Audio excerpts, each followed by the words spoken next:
Well, Australia it is then, thanks Alf.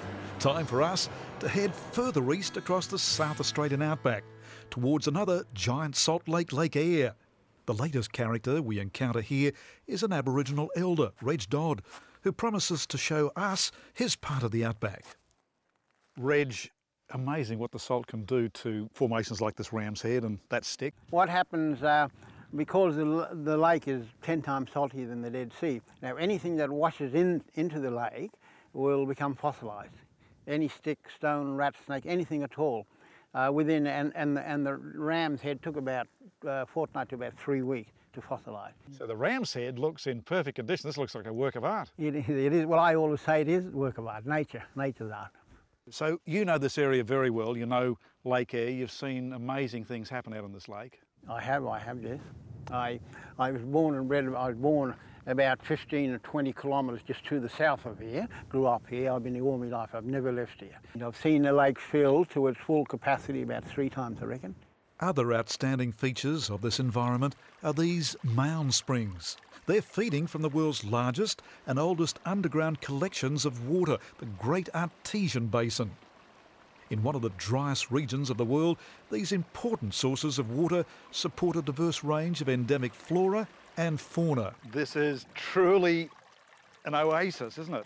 Here we are in the middle of this flat, arid desert, and we come to this water springs and this patch of greenness, all coming up from the Great Artesian Basin. That's right, yeah. It's coming from the Great Artesian Basin. And how it gets to the surface of the thing is through fractures in the aquifer.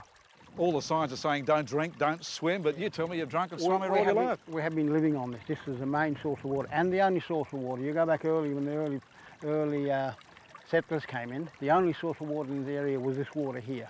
And the Great Artesian Basin has chosen to surface, come right to the ground level here in this particular stretch of South Australia. Exactly. But the amazing thing is too, the water comes to the surface here, but it could start that transit about 10 kilometres or 20 kilometres over there. And it follows the fracture in the aquifer and works its way up until it gets to the surface. Imagine how it was for Reg Dodd's ancestors. The boomerang became the method of hunting wildlife, while one type of boomerang had a very practical application whenever men got into a fight.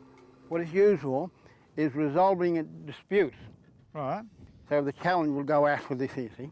Then they have 3 referees and a judge. Yeah.